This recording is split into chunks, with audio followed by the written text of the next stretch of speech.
ভাই দুইটা সিঙ্গারা দেন, কালকে টাকা দিয়ে দিমুনে।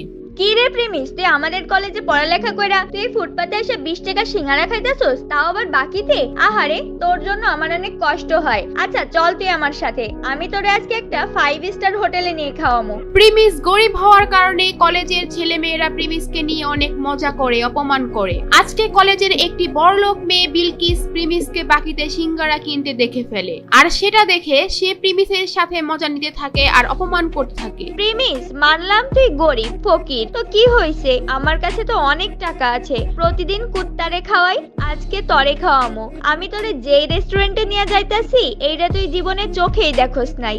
বিলকিস প্রিমিসকে যে রেস্টুরেন্টে নিয়ে যাবে সেটার নাম শুনে প্রিমিস রাজি হয়ে যায়। প্রিমিসের কোনো ধারণাই ছিল না ওই রেস্টুরেন্টে যাওয়ার পর যে কি একটা ঝাটকা খেতে হবে, কারণ এই রেস্টুরেন্টের মধ্যে বিলকিসের বয়ফ্রেন্ড বসেছিল আগে থেকেই। বিলকিস, এই প্রিমিস তোমার সাথে কি করে? এই ফকিররে তোমার সাথে রেস্টুরেন্টে কেন নিয়ে আইছো? আজকে কুত্তার জায়গায় এই ফকিরনের পোলা প্রিমিস রে কি খাওয়াইবা নাকি? শান বেবি, এমনিই নিয়ে আসছি ওরে, ওই দেখুক আমাদের মতো বড় লোকেরা কত দামি রেস্টুরেন্টে খাওয়া দাওয়া করি, ওই বুঝুক ওর কোনো ক্ষমতাই নাই আমাদের সাথে মিশার। ও যে কয় টাকা মাসে কামায় তত দিয়ে রেস্টুরেন্টে একবেলা খাবারও পাওয়া যাবে না। আচ্ছা তুমি আমার এখানে এসে বসো, আমি ওয়েটারকে ডাক দেই। এ ওয়েটার, এদিকে আসো। এরপর ওয়েটার তাদের অর্ডার নেওয়ার জন্য আসে। আজকে আমরা প্রিমিসের জন্য স্পেশাল কিছু অর্ডার করব, জীবনে তো খাই নাই এগুলা। আরে প্রিমিস চৌধুরী সাহেব, আপনি এখানে? স্যার আমি আপনাকে দেখি নাই, সরি স্যার, আমাকে মাফ করবেন। প্রিমিসকে দেখে ওয়েটার আশ্চর্য হয়ে যায় আর ওইখান থেকে চলে যায়, কিন্তু বিলকিস আর বিলকিসের বয়ফ্রেন্ড এটা দেখে একেবারে অবাক হয়ে যায়, আর তারা দুজনেই বুঝতে পারে না ওখানে কি হলো। প্রিমিস, তোমার এই ওয়েটার চৌধুরী স্যার কেন বললো? তার মানে কি তুমি এই হোটেলে আগেও আসছো? খুব তাড়াতাড়ি সব বুঝতে পারবে। কিছুক্ষণ পরে ওয়েটার 50,000 টাকা দামের একটা কোল্ড ড্রিঙ্কস নিয়ে আসে ওখানে আর বলে, চৌধুরী স্যার, এই যে নেন আপনার ফেভারিট কোল্ড ড্রিঙ্কস। এত দামি কোল্ড ড্রিঙ্কস? এই প্রিমিস, এত দামি কোল্ড ড্রিঙ্কস এর বিল কি তোর আব্বু দিব নাকি? এটা শুনে প্রিমিস একটু হাসতে থাকে, আর ঠিক তখনই ওয়েটার বলে, প্রিমিস চৌধুরী স্যারের বিল দেওয়ার কোনো দরকার নাই। মানে কি? হোয়াট? 20 টাকার সিঙ্গারা বাকিতে খাওয়া প্রিমিসের কাছ থেকে 50,000 টাকার কোল্ড ড্রিঙ্কস এর টাকা ওয়েটার কেন নিচ্ছে না? ওয়েটার প্রিমিসকে চৌধুরী স্যার কেনই বা বলতেছে? কে এই প্রিমিস? জানতে চাইলে দিবস গেমিং এর ফুল ভিডিওটি দেখতে থাকুন। প্রিমিস খুব সাধারণ একটি ছেলে, সব সময় ময়লা সেলাই করা জামা কাপড় পরে কলেজে আসতো। প্রিমিস কলেজে পড়াশোনার পাশাপাশি একটি রেস্টুরেন্টে ফুড ডেলিভারির কাজ করে, সেখানে সে মাত্র 8,000 টাকার বেতন পায়। আর মজার ব্যাপার হলো, প্রিমিস যে কলেজে পড়ে সেখানে তার একটি গার্লফ্রেন্ডও ছিল, আর তার নাম হলো সুনাইরা। তো একদিন সন্ধ্যাবেলা যখন প্রিমিস তার ফুড ডেলিভারির কাজ শেষ করে বাসায় যাবে, ঠিক তখনই তাদের রেস্টুরেন্টে একটি অর্ডার আসে, আর তখন সেই রেস্টুরেন্টের ম্যানেজার প্রিমিসকে ডাকে এবং বলে, এই প্রিমিস দাঁড়াও, একটা খাবারের অর্ডার আসছে, এটা তুমি ডেলিভারি দিয়ে আসো। স্যার আমার তো ডিউটির টাইম শেষ, আর আমি এখন অনেক ক্লান্ত। কলেজ থেকে ফিরে এখনো কিচ্ছু খাই নাই, আমার কলেজের অ্যাসাইনমেন্টও বাকি আছে। স্যার আপনি এই অর্ডারটা অন্য কাউরে দিয়ে ডেলিভারি করায় দেন। তোমার তো সাহস কম না, তুমি আমার মুখের উপর তর্ক করো। আমাদের বাকি ফুড ডেলিভারি বয়েরা এখন বিজি আসছে, এটা তোমারই এখন দিতে হবে। স্যার এখন আমার খুব দুর্বল লাগতাছে, না হলে আমি ডেলিভারিটা দিয়ে আসতাম, আর এই অবস্থায় সাইকেল চালা যেতে হয়তো আমি পারবো না। তোমাকে চাকরি দেওয়া আমার ভুল হয়েছে। কোনো কাজ দিলে তুমি এমন ফালতু অজুহাত দেখাও, চাকরি থেকে বাদ দিলে তখন দেখা যাবে চাকরি কোথায় পাও। তুমি চালো আমার বাইকটা নিয়ে খাবারটা পৌঁছে দিয়ে আসো। আচ্ছা ঠিক আছে, আমি যাচ্ছি। প্রিমিস এই ক্ষুধার্ত শরীর নিয়েও খাবার ডেলিভারি দিতে রাজি হয়। যদিও তার কাজের সময় শেষ হয়ে গিয়েছে, তারপরেও ম্যানেজারের কথায় তার চাকরি হারানোর ভয়ে সে যেতে বাধ্য হয়। তাই সেই কথা চিন্তা করে রেস্টুরেন্ট থেকে খাবার নিয়ে বের হয় ডেলিভারি দেওয়ার জন্য।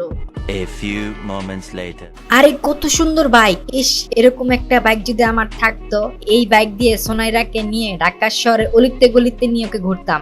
সুনাইরা হচ্ছে প্রিমিসের গার্লফ্রেন্ড, আর সুনাইরা বাইক অনেক পছন্দ করে। প্রিমিস যেহেতু সুনাইরাকে অনেক ভালোবাসে, সে তার বেতনের টাকা থেকে যখনই কিছু টাকা বাঁচাতে পারে সুনাইরার জন্য গিফট কিনে নিয়ে আসে। প্রিমিস মনে করে সুনাইরা তার পাশে সারা জীবন থাকবে। সুনাইরা প্রিমিসকে অনেক ভালোবাসে, এটাও সে মনে করে।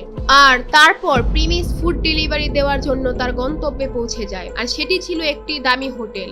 হোটেলের ভিতর যখনই রুমে নক করে, আর তখন ভিতর থেকে দরজা খুলে দেয় একটি মেয়ে। সেই মেয়েটি আর কেউ নয়, সেটি ছিল প্রিমিসের গার্লফ্রেন্ড সুনাইরা। আরে সোনাইরা, তুমি এখানে কি করতেছো? তোমার সকাল থেকে মেসেজ দিতাছি, ফোন দিতাছি, কোনো রিপ্লাই নাই। আচ্ছা ওয়েট, তুমি কি খাবার অর্ডার দিছো? আর তুমি হোটেলে কি করতেছো তোমার বাসায় রাইখা? এই ডেলিভারি বয়ের সাথে তো কিসের কথা? আরে প্রিমিস দেখি আমাদের কলেজে পড়ালেখা করে সেই ছেলে এখন ফুড ডেলিভারি বয়। সুনাইরার সাথে এখন যাকে যাকে দেখছেন সে হচ্ছে রাসেল। প্রিমিসরা যেই কলেজে পড়তো সেই কলেজের ম্যানেজমেন্টের দায়িত্বে থাকা একজন বড় লোকের ছেলে। সেও ওই কলেজেই পড়ালেখা করে।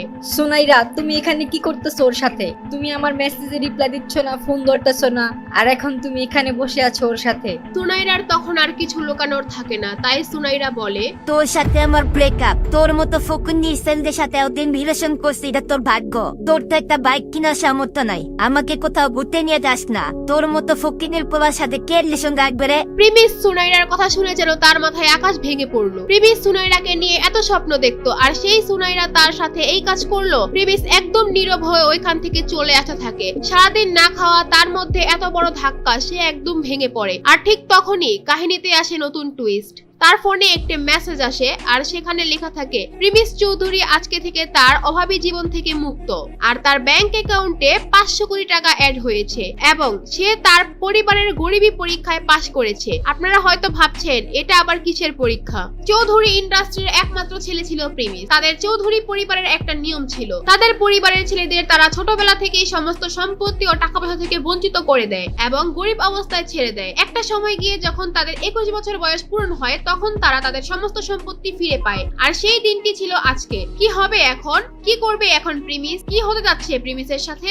এগুলো জানতে চাইলে দিবস গেমিং এর ইউটিউব চ্যানেল সাবস্ক্রাইব করে নোটিফিকেশন বাটন বাজায় রাখেন, কারণ আগামী পর্ব এখানেই পেয়ে যাবেন। আর যারা দিবস গেমিং এর সাথে লাইভে গেম খেলতে চান, অ্যাড হতে চান, তারা দিবস গেমিং এর ফেসবুক পেজটি ফলো করে দিয়ে আসেন। ডেসক্রিপশন আর পিন কমেন্টে লিংক দেওয়া আছে, চালু করে ফলো দিয়ে আসেন।